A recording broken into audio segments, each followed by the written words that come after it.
हाय दोस्तों, एके ट्रेनर में आपका स्वागत है। आज हम लेकर आए हैं लिमिट टेस्ट ऑफ आर्सेनिक, जिसमें आज हम देखने वाले हैं प्रिंसिपल देखने वाले हैं। आज इसके रिएक्शन क्या है, रिक्वायरमेंट्स देखने वाले हैं। रिक्वायरमेंट में आपका ग्लासवेयर आ जाएगा, इंस्ट्रूमेंट आ जाएगा, केमिकल देखने वाले हैं इसमें जो कि रिक्वायरमेंट में जो आते हैं। उसके साथ साथ गुडजेट ऑपरेटर्स के देखने वाले हैं, जैसे कि इसके कंसंट्रेशन क्या, मतलब कि कंट्रैक्शन क्या है। साथ में उसके बाद हम प्रोसीजर देखने वाले हैं। वीडियो शुरू करने से पहले अगर आपने चैनल को लाइक और सब्सक्राइब नहीं किया तो लाइक और सब्सक्राइब जरूर कर लें। शुरू करने से पहले आप पेन और कॉपी लेके बैठ जाइए। चलिए हम लोग देखते हैं इसके प्रिंसिपल क्या क्या हैं। तो principle, limit test of arsenic is based on the reaction of arsenic gas with the hydrogen ion to form yellow stain on mercuric chloride paper in the presence of reducing agent like potassium iodide। यानी कि इसमें जो कि arsenic, जब arsenic को हम यानी कि आर्सेनिक गैस के साथ या हाइड्रोजन के साथ जब हम इसको रिएक्शन कराते हैं तो हमारा ये येलो स्टेन देता है। किस पर देता है? मर्क्यूरी क्लोराइड पेपर जो कि उसमें प्रेजेंट रहते हैं ग्लास ट्यूब में, उस पर हमारा येलो कलर का स्टेन देता है। और जैसे कि इसका मतलब जो रिड्यूसिंग एजेंट्स होते हैं, जैसे कि पोटेशियम आयोडाइड हो गया इसको मतलब हम लोग यूज करके येलो स्टेन जो कि मर्क्यूरी क्लोराइड पेपर पे आता है। और इस प्रिंसिपल का मतलब यानी कि जो आर्सेनिक को एक नाम से और जानते हैं, उसका क्या नाम है? गुटजेट टेस्ट के नाम से इसको हम लोग जानते हैं। Arsenic acid in the sample is reduced to arsenious acid by the reducing agent.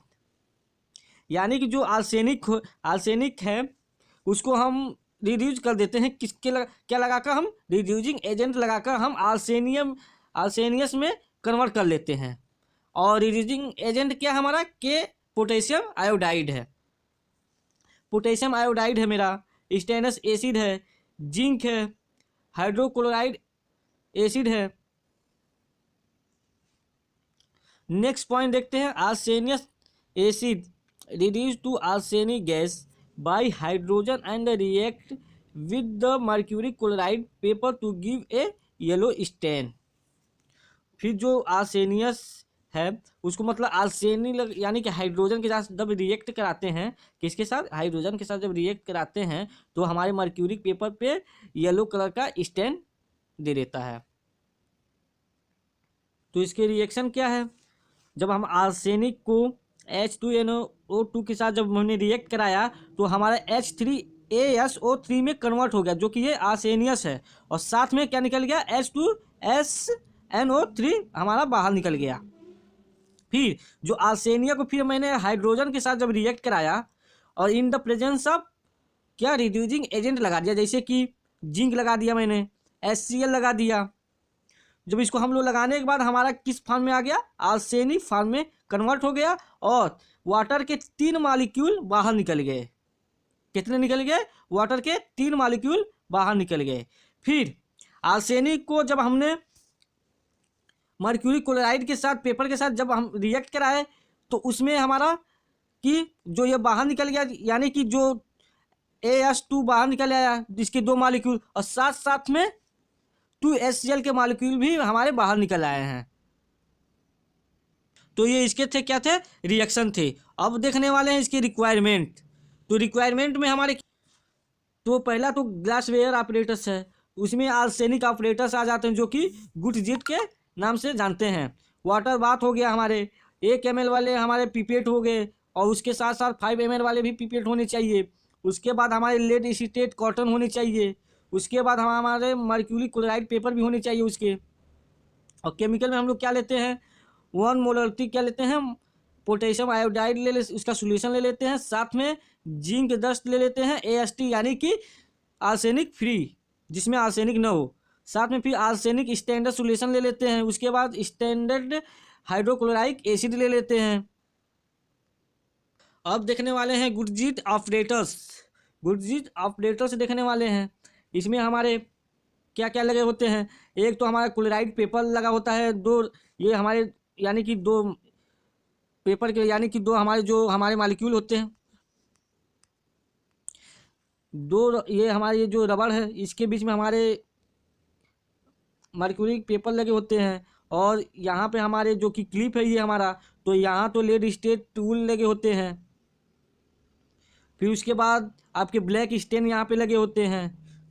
Black stand लगने के बाद आपके यहाँ जो इसका टेस्ट, जैसे कि सैंपल मैंने ले लिया, सैंपल इसमें डिजॉल्व कर ले लिया, सैंपल के बाद उसके बाद पोटेशियम आयोडाइड ले लिया, जिंक ले लिया, उसके बाद क्लोराइड का मतलब आर्सेनिक फ्री ले लिया, उसके बाद हमने डिजॉल्व किया। जब डिजॉल्व किया तो हमारा इसमें से जो रिएक्शन हुआ, रिएक्शन होकर यहाँ से हमारे गैस यहाँ से निकलते हुए जब हमारे गैस यहाँ से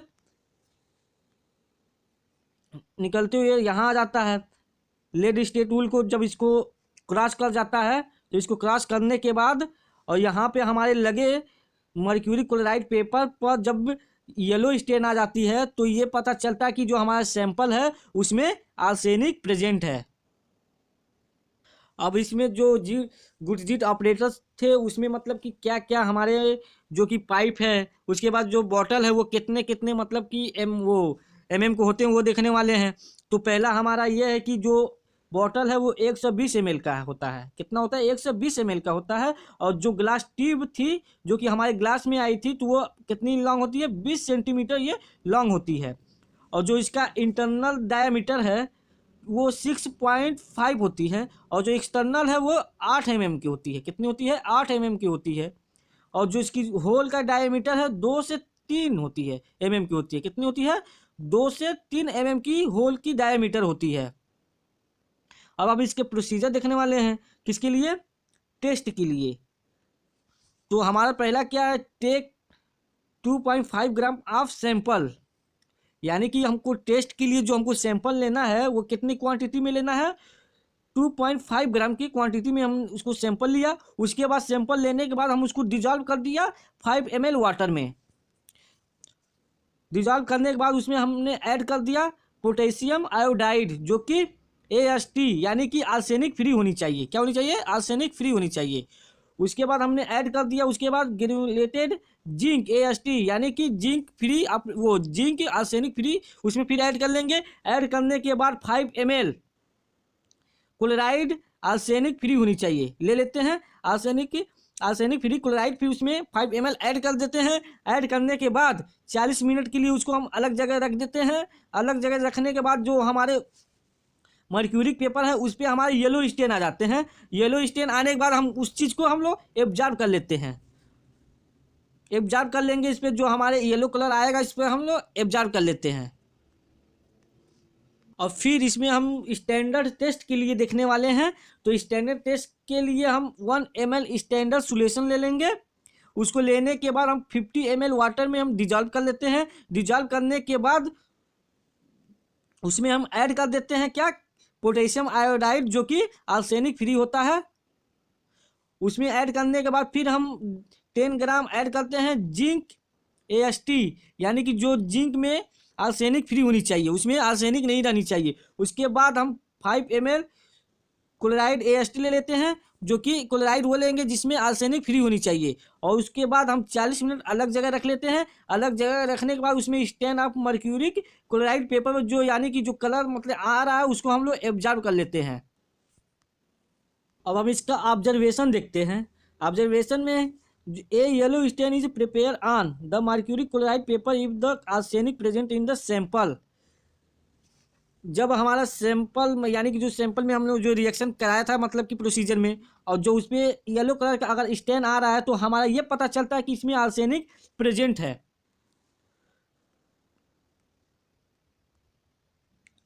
सो a stain of less intensity then the standard then it will pass the limit test for chloride. यानी कि जो स्टेन है, जो हमारा स्टेन है वो किससे कम होनी चाहिए? टेस्ट से, यानी कि हमारे जो स्टैंडर्ड से कम होनी चाहिए। किससे? स्टैंडर्ड से हमारा जो सैंपल यानी कि जो टेस्ट है उससे कम होनी चाहिए, तभी ये हमारा टेस्ट पास होगा।